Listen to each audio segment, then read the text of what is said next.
6 months ago, Elijah Brooks controlled a real estate empire worth hundreds of millions of dollars. He had the contracts, the penthouse, the woman who said she loved him. Then, one financial scandal wiped it all. Clean the company gone, the reputation buried, and the woman out the door before the ink dried on the bankruptcy filing.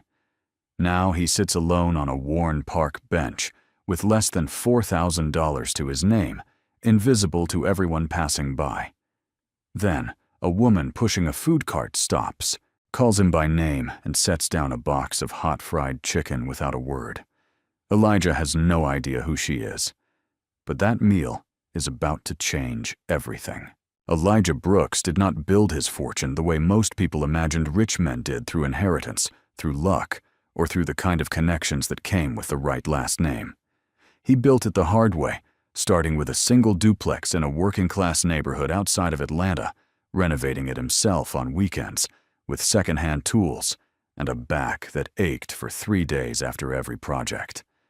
He understood those neighborhoods because he had grown up in one. He knew what it meant to live in a building where the heat cut out in January and the landlord never answered the phone.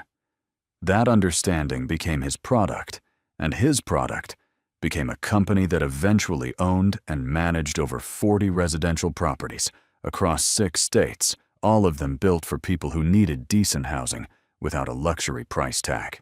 By the time he turned 52, Elijah Brooks was the kind of man whose name appeared in business journals alongside words like visionary and self-made. His company, Brooks Housing Group, had housed tens of thousands of working families over 2 decades.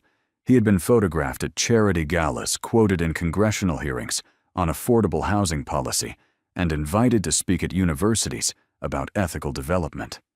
He wore the success, well, not flashily, but with the quiet confidence of a man who had earned every dollar and knew exactly what it had cost him.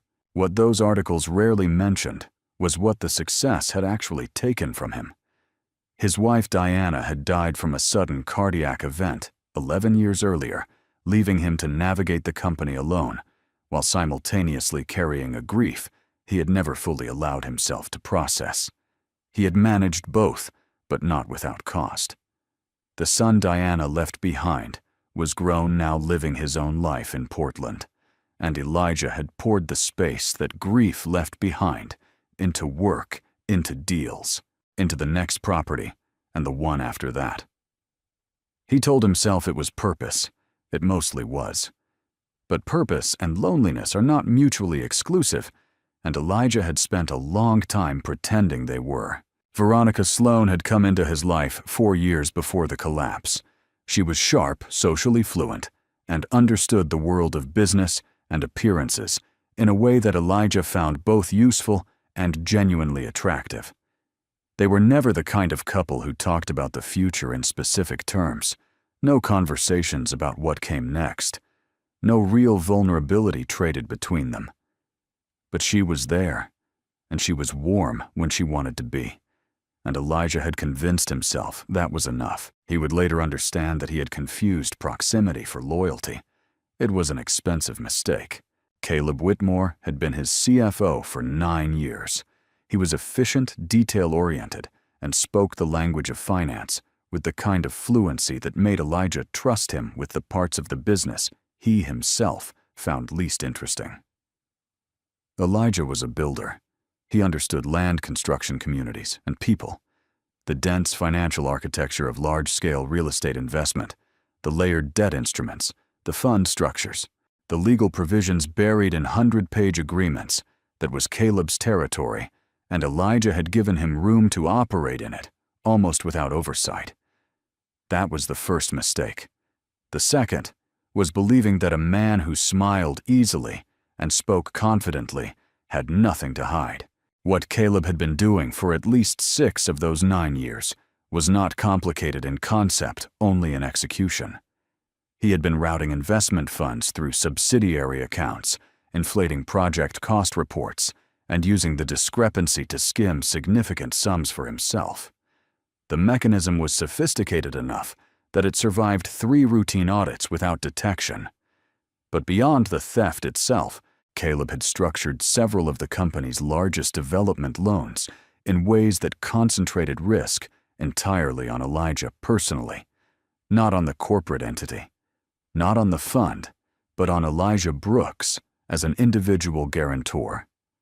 The clauses were buried deep, written in language that required a specialist to parse, and Elijah had signed without parsing.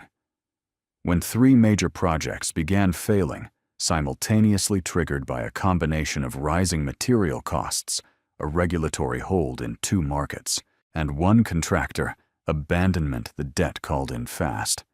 There was no buffer, there was no protection. There was only Elijah's name at the bottom of guarantees that added up to more than he could cover. The company did not collapse slowly. It went in the way a structure fails when its foundation is already compromised suddenly and all at once. Within 10 weeks of the first creditor demand, Brooks Housing Group had been placed into receivership. Elijah's personal assets were liquidated to cover what could be covered. The penthouse he had lived in for 8 years went first. Then the car. Then the investment portfolio, the savings, the retirement accounts. By the end of it, he had less than $4,000 left in a checking account and a single duffel bag of clothing. He moved into a room he rented by the week in a building on the east side of the city that smelled like mildew and old carpet, the kind of building he would have bought and renovated without a second thought 2 years earlier. Veronica left on a Tuesday 3 weeks after the story broke in the financial press. The liquidation process was still grinding through its legal stages when she called the penthouse had been formally surrendered, but not yet transferred, and Elijah was still moving the last of what he owned out of it when his phone rang. She did not make it dramatic. She told him in a measured voice that she did not think she could be what he needed right now. She wished him well. She meant it in the way people mean things when they have already made up their minds and are just completing the necessary conversation. He did not argue with her. He did not have the energy to argue with anyone by then.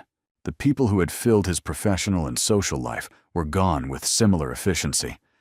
The board members stopped returning his calls.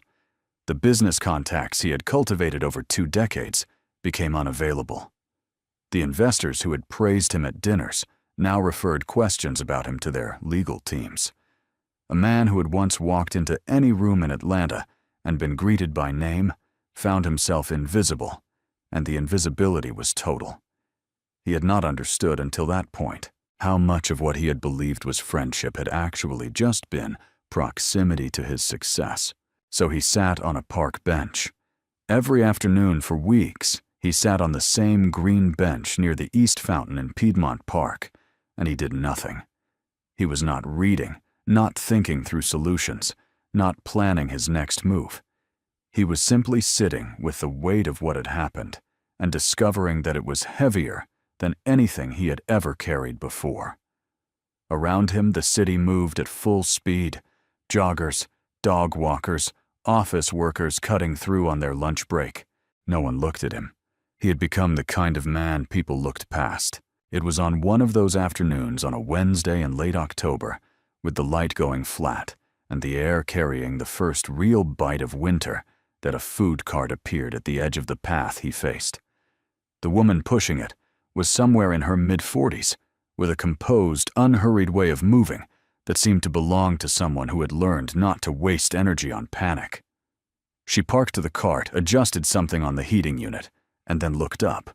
Her eyes found him immediately, as if she had already known exactly where he was. She walked toward him with a white takeout box and sat down on the far end of the bench without asking permission. She set the box between them. The smell of fried chicken rose from it, warm and immediate, the kind of smell that cuts straight through whatever a person is trying to hold themselves together with. "Elijah Brooks," the woman said. It was not a question. He looked at her. He did not recognize her face, her voice, or anything about her. He was certain they had never met. "I'm sorry," he said carefully. "I don't think I know you." "You don't," she said. "But I know you. My name is Celeste Harper. 10 years ago I had a food cart in New Orleans, and I was about 3 days away from losing it. You gave me $800, and a handwritten note that said something like, "Don't quit. The thing you're good at just because today was hard." She looked at the box, then back at him. I kept the note. Still have it. Elijah had no memory of the encounter. New Orleans 10 years ago, he had been there for a development conference. He remembered that much, but nothing specific surfaced. The idea that he had given money and a note to a stranger and then simply forgotten about it did not surprise him. He had done things like that occasionally, small gestures that felt right in the moment and left no impression because he had never expected anything from them. "You helped me when I had nothing," Celeste said. "Now it's my turn." She nudged the box slightly closer to him. "Eat something. You look like you haven't eaten a real meal in a week." He almost refused. There was something in the gesture that felt too direct, too close to the reality of what he had become, and accepting it meant acknowledging that reality without armor. But he was hungry, and she was not looking at him with pity. She was looking at him with the level, patient expression of someone who had been in a hard place herself and was not interested in making him feel small about it. He opened the box. They did not talk much while he ate. Celeste sat with the comfortable stillness of a person who understood that silence was sometimes the most useful thing you could offer. When he finished, he folded the box carefully, the way people do when they are not sure what to do with their hands, and for the first time in months, the thing that had been locked up behind his ribs started to give way. He did not plan to speak, but he did. He told her about Caleb. Not all of it, not the legal specifics, but the shape of it, the trust he had placed in someone who had been systematically dismantling everything he built, and the fact that he had not seen it coming.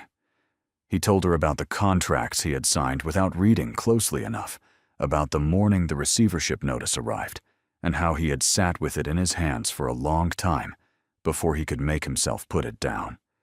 He told her about Veronica, not with bitterness, but with a kind of tired clarity that he understood now that she had never really been in it, that he had accepted her version of presence without looking closely at what it actually amounted to.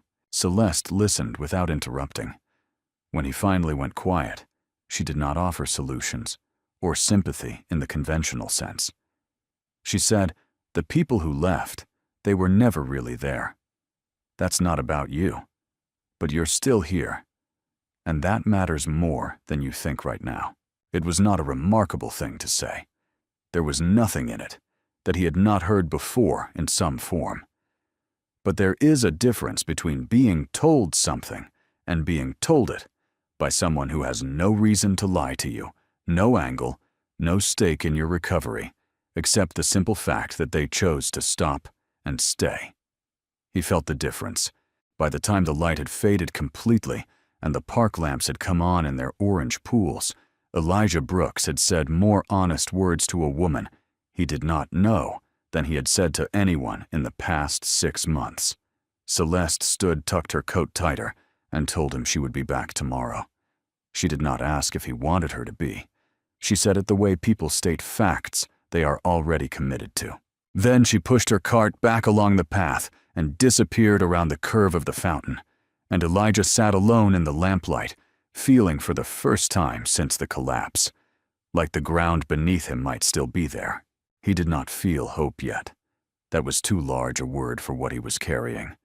But something had cracked just slightly in the sealed-off place where he had been keeping his will to move. And in the cold of a late October evening, sitting on a park bench with an empty takeout box beside him, that small crack was everything. Celeste came back the next day, and the day after that. She never announced it in advance, never asked whether he would be there. She simply showed up at the same bench near the east fountain at the same time each afternoon, with her cart and whatever she had made that day. Sometimes it was fried chicken. Sometimes it was a container of red beans and rice, or a thick sandwich wrapped in wax paper. She would sit for 30 or 40 minutes, talk with him or not talk with him, depending on what the day seemed to call for, and then she would leave, and he would watch her push the cart down the path until she was gone. It was not a dramatic intervention. It did not feel like being saved. It felt like someone had decided without any fuss that he was worth showing up for, and then had acted on that decision with the kind of consistency that required no applause because it was never meant to impress anyone. For a man who had spent the last several months watching people make efficient exits from his life, that consistency was something he did not know how to categorize at first. He was suspicious of it, the way a person becomes suspicious of anything that doesn't cost them something. But Celeste never asked for anything, never steered the conversation toward what he planned to do next, never delivered the motivational speech he kept bracing for. She just came, about 2 weeks in on a gray afternoon when the park was mostly empty and the wind off the street carried the smell of coming rain. Celeste reached into the inside pocket of her coat and pulled out a folded piece of paper. It was worn at the creases, the kind of worn that comes from being opened and refolded many times over many years. She held it out to him without ceremony. He took it and unfolded it carefully. The handwriting was his, he could see that immediately, even though the ink had faded. It said, "Don't quit the thing you're good at just because today was hard. Someone's going to eat better tomorrow because of what you're building. Keep going." Below it, a phone number he no longer used, and his name. He stared at it for a long moment. He did not remember writing those words, did not remember the afternoon in New Orleans, when he must have stood at her cart and pressed some cash and this piece of paper into her hands. But he could feel the version of himself who had done it. Someone who moved through the world with enough surplus, enough certainty that small acts of generosity cost him nothing and left no trace. He had been that person once. Looking at the paper now, from where he was sitting, that person felt like someone he had read about, rather than someone he had actually been. "I've moved it from wallet to wallet for 10 years, Celeste said. She was looking out at the fountain, not at him. "Every time I thought about stopping, and there were a lot of those times, I read it again. Not because the words are extraordinary, but because a stranger thought I was worth stopping for. That meant something." Elijah folded the paper back along its original creases and handed it to her. He did not trust himself to say anything that would match the weight of what she had just given him, so he said nothing, and she accepted that, without any indication that it was insufficient. Meanwhile, the world outside the park had not softened in its assessment of him. The financial press had moved on to other stories, but what remained in the record was not kind. His name appeared in retrospective pieces about the collapse of Brooks Housing Group as a cautionary example, a man who had over-leveraged and undermanaged and paid the price. None of the coverage mentioned Caleb Whitmore in any substantive way. Caleb had left the company quietly in the months before the full collapse, and whatever he knew about the structure of the fraud, he had not been required to share it publicly. The story, as the world had received it, was Elijah's failure alone. The creditors, who had not been fully satisfied by the liquidation, continued to make their presence known through letters and legal notices delivered to his rented room. He read each one with the numb, methodical attention of a man who has already accepted the worst and is simply processing its paperwork. He was 52 years old, functionally broke, and living in a room that cost him $210 a week. His reputation in the industry he had spent his career building was effectively finished. He could feel on certain mornings, before he could get himself moving, a heaviness that sat directly on the center of his chest and did not lift easily. The question of who he was without the company, without the money, without the career, it had no clean answer, and the absence of an answer was its own kind of weight. It was Celeste who noticed the boxes. She had come to his room for the first time on a Thursday, when the rain was too heavy to sit in the park, and he had let her in without much thought. The room was sparse: a bed, a small table, a bathroom with a cracked tile floor. Against one wall, stacked carefully, were 3 banker's boxes full of documents. She looked at them the way a person looks at something that has more significance than it appears to have. She asked him what was in them. He told her old financial records, contracts, correspondence, the documentation of years of business that he had kept out of habit, and some instinct he couldn't name, even when everything else had gone. "Have you had anyone look at them?" she asked. He said no. His lawyers during the receivership process had reviewed what they needed to and advised him that his exposure was clear and his options were limited. He had not seen a reason to pursue the matter further. He did not have the money for attorneys, and more to the point, he had not had the energy to believe that looking backward would produce anything useful. Celeste did not push. But 3 days later, she arrived at the bench with a name written on a folded piece of paper, Graham Ellis, a financial investigation attorney, who she said had helped a friend of hers untangle a business dispute 2 years back. She said Graham had agreed to a preliminary conversation at no charge just to look at the situation and say whether there was anything worth examining. She had already set up the appointment. It was the following Monday at 10 in the morning. Elijah looked at the paper. He looked at her. "Why are you doing this?" he said. Not ungratefully, but genuinely, he needed to understand the logic of it, because the logic was not one he could construct from anything in his experience. Celeste's answer was simple and direct. "Because you did it for me when you didn't have to. Because you didn't stand there and calculate whether I deserved it first." She met his eyes without any particular emotion in her expression, just steadiness. "That's the only reason." Graham Ellis worked out of a modest office in Midtown, with bookshelves that covered 2 full walls and a desk buried under organized chaos. He was in his early 60s, methodical and unhurried, in the way that deeply experienced people often are. Elijah brought 2 of the 3 bankers' boxes. Graham spent 40 minutes asking questions and another hour going through documents in silence, while Elijah sat across from him and watched the lawyer's expression shift through several gradations of careful attention. When Graham finally sat back, he spoke in measured and precise terms. What he described was the shape of a deliberate fraud. The subsidiary account movements, the cost inflation patterns, the personal guarantee clauses that had been structured and placed in agreements in ways that bore none of the hallmarks of standard practice.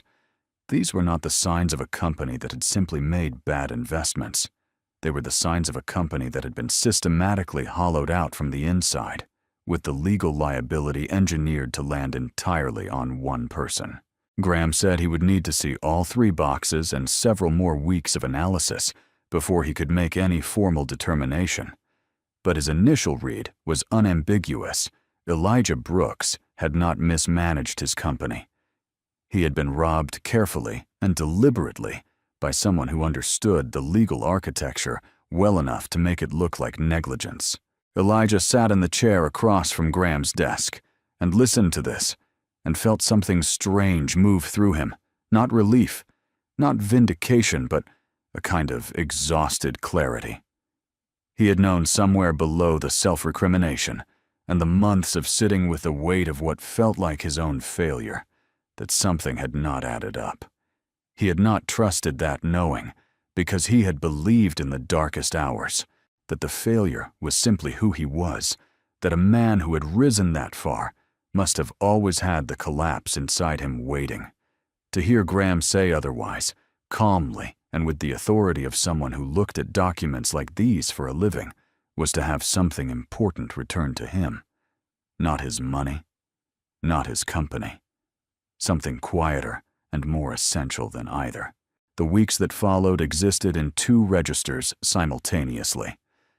In the official register, Graham continued. His analysis began preparing a formal complaint to submit to the appropriate regulatory and legal authorities, and communicated periodically with Elijah in brief, factual updates. The picture of Caleb Whitmore that emerged from that analysis was not the picture of a man who had made poor decisions or operated in ethical gray areas.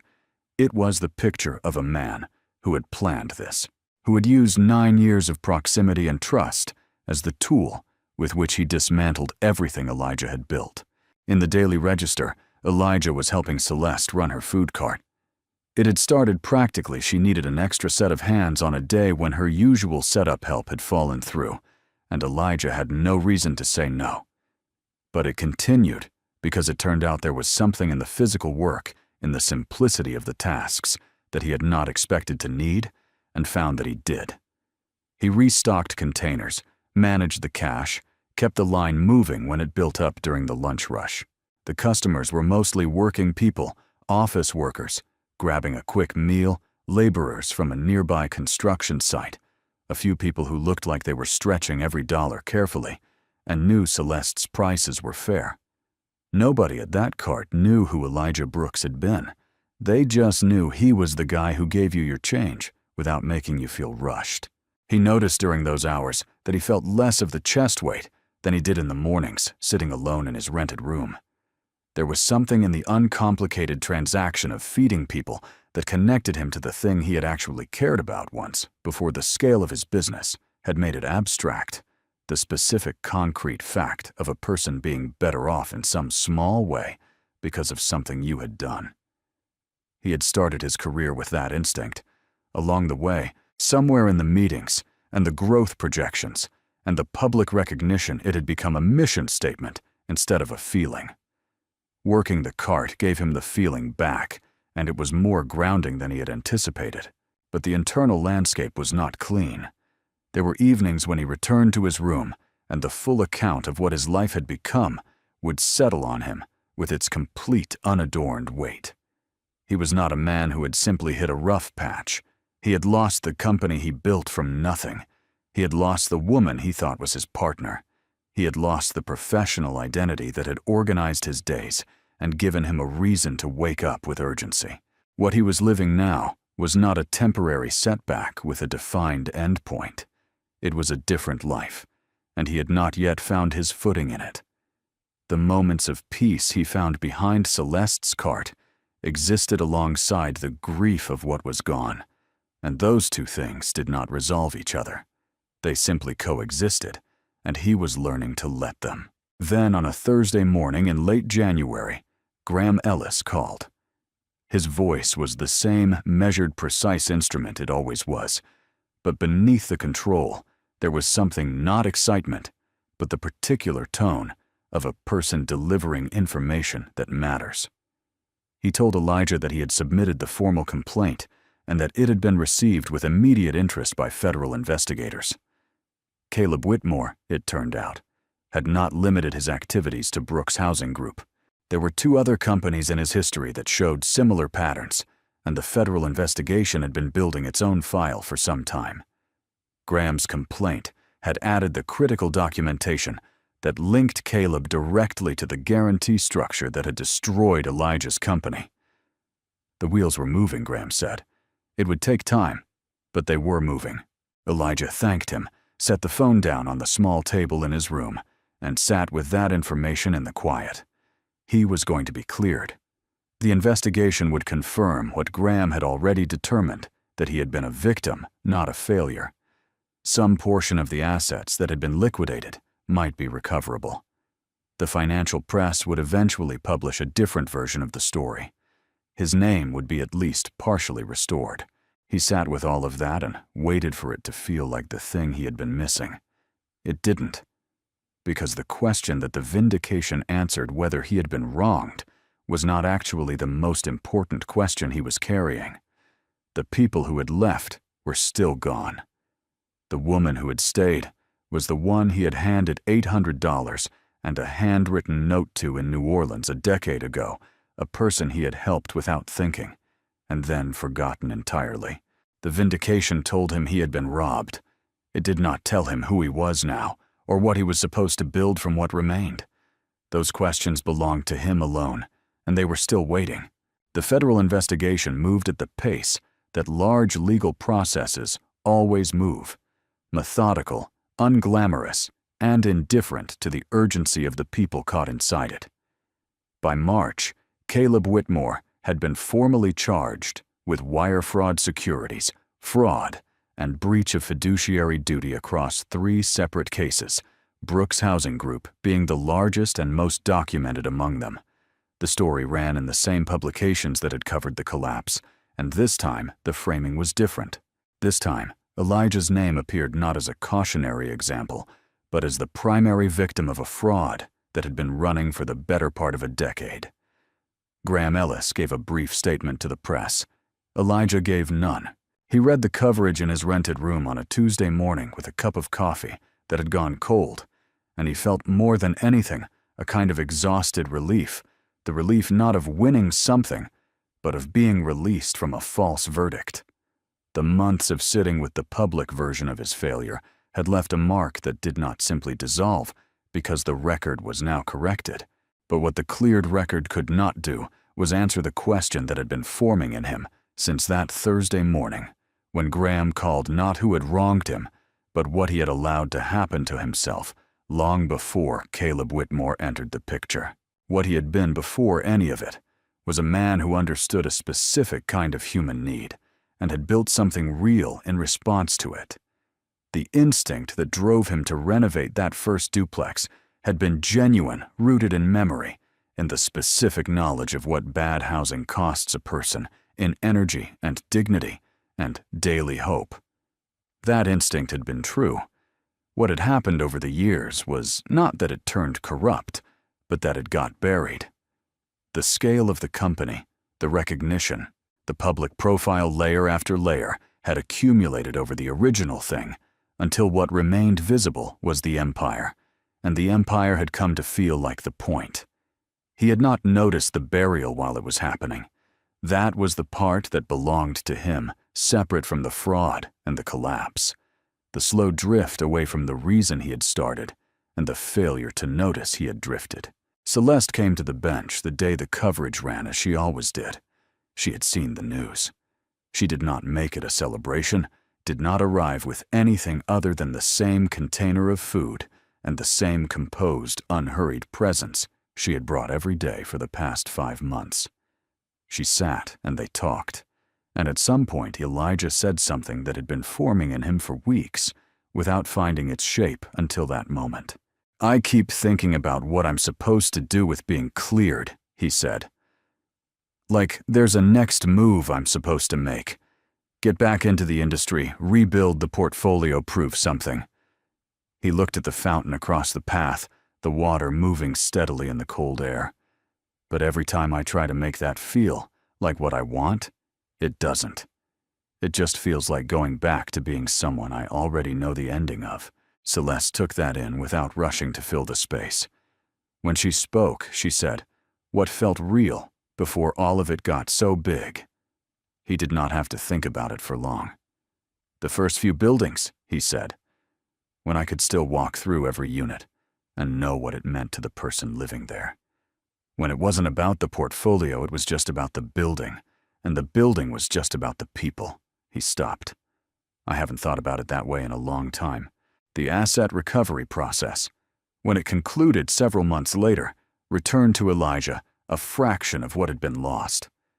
Not the bulk of his former wealth, not enough to restart anything resembling Brooks Housing Group at its scale, but a sum that was real and usable, and represented in Graham's phrasing a meaningful partial restoration. It was not a fortune. It was a beginning if he chose to use it as one. He spent 3 weeks sitting with the question of what that beginning should look like, and at the end of those 3 weeks the answer was not complicated. It was actually the least complicated thing he had decided in years. He wanted to build something small, something where the distance between the work and the person it served was short enough to feel. Something that started from the same instinct that had made him renovate that first duplex on weekends, with second-hand tools and an aching back. The instinct that a person's daily circumstances mattered, that small dignities were not small at all, and that the most useful thing you could do with whatever surplus you had was to direct it toward the people who had the least margin for error in their lives. He went to Celeste with the idea on a Thursday afternoon, sitting behind her cart during the slow hour after the lunch rush when the street was quiet. He told her he wanted to open a community kitchen and shared workspace, a place where people running small food operations, street vendors, independent cooks could access commercial kitchen space at low cost, where they could get support navigating the licensing and permitting process that tended to be the wall that stopped small operators before they could get going. He had watched Celeste work long enough to understand what that wall looked like in practice. He had lived long enough to know that the people who needed help navigating systems were rarely the people those systems were designed to help.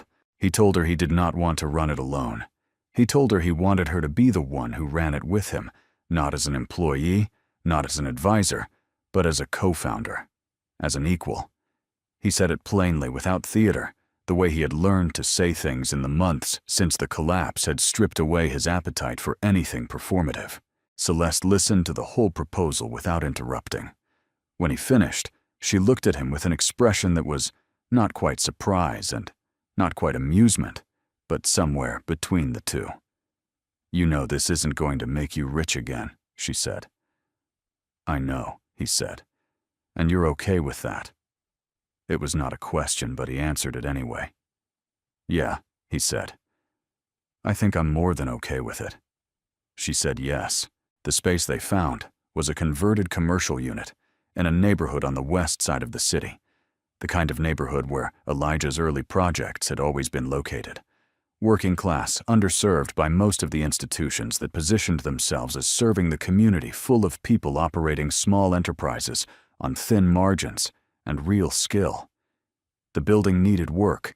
Elijah did some of it himself the way he used to, with his hands and rented tools and the specific satisfaction of physical labor that produces a visible result. Celeste managed the relationships with the vendors and operators they were trying to reach because she knew those relationships from the inside. She had been one of those operators, had navigated the same permitting offices and the same bank loan denials and the same combination of ingenuity and exhaustion that the life required. They named it the Harbor, not because it was grand or because the name had particular symbolic weight, but because a harbor is simply a place where vessels can come in from difficult water, and that seemed honest about what they were trying to offer. The opening drew a modest crowd, mostly people from the neighborhood, a few of Celeste's longtime customers, a local city council member who had heard about the project through a community development contact. There was no press release, no ribbon-cutting ceremony organized for photographers. Elijah had considered whether to announce it more broadly, whether the story of his return from ruin to recovery from bankruptcy to this might generate coverage that would help the project. He decided against it.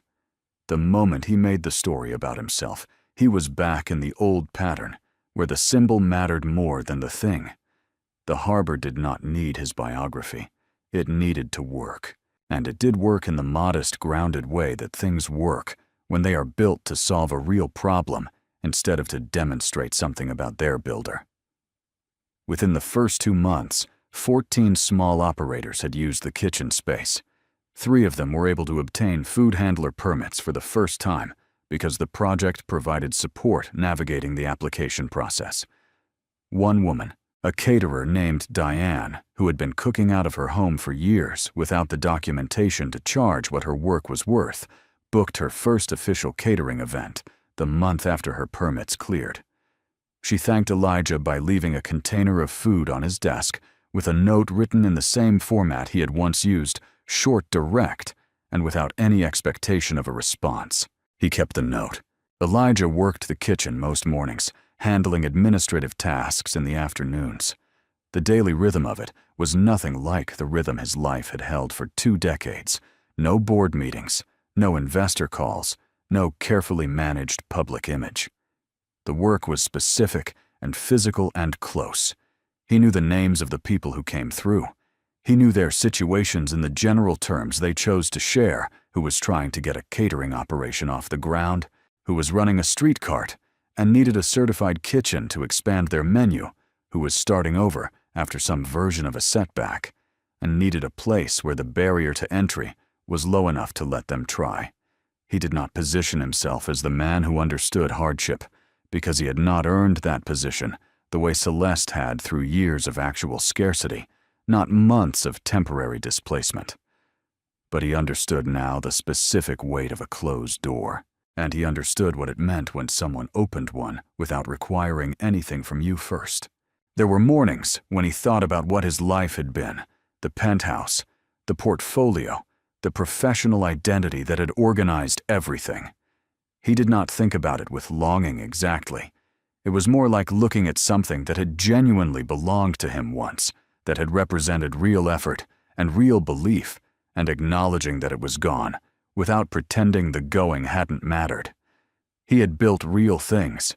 He had housed real families. The fraud that ended it did not retroactively hollow out everything that had come before, but it had forced him to look finally, and without armor, at the distance that had grown between what he was doing and why he had started. That distance was his to own, and owning it, he had found, was not a punishment. It was the beginning of something more honest. On a Friday evening in early autumn, after the last vendor of the day had locked up and gone, Elijah and Celeste sat in the 2 chairs they kept just outside the back door of the harbor, where the narrow service lane behind the building caught the last of the daylight. The city moved at its usual speed, somewhere beyond the lane, but back there it was quiet. Celeste had brought 2 containers of whatever she had made that afternoon. She still ran the cart several days a week, because the cart was hers, and she had built it before any of this, and was not interested in giving it up just because she now had other things. Elijah had not asked her to. He understood by then that you do not ask someone to surrender the thing they kept alive through their hardest years simply because their circumstances have changed. They ate without much conversation, the way people eat when they are comfortable enough with each other that silence needs no explanation. After a while, Elijah said, "I used to think losing everything was the worst thing that could happen to a person." He looked up at the narrow strip of sky visible between the buildings. "Now, I think the worst thing would have been never finding out who was actually there." Celeste did not answer right away. She turned her container in her hand slowly, the way she sometimes did when she was deciding whether a thought was worth saying. Then she said, "People show you who they are when the stakes change. You just have to be paying attention when it happens." He thought about Veronica leaving on that Tuesday phone call. He thought about the board members and the investors and the business contacts who had vanished with the money. He thought about the specific silence that had followed the collapse, not hostile, not even cruel, just empty in the way that spaces become empty when the thing filling them has been removed. He had taken that silence personally for a long time as evidence of something wrong with him. He did not take it personally anymore. He understood it now as information, an accurate account of what those relationships had actually been, which was not what he had believed them to be. And then he thought about a woman pushing a food cart through Piedmont Park on a Wednesday afternoon in late October, stopping at a bench where a man she had no obligation to notice was sitting invisible to everyone else in the world and calling him by name.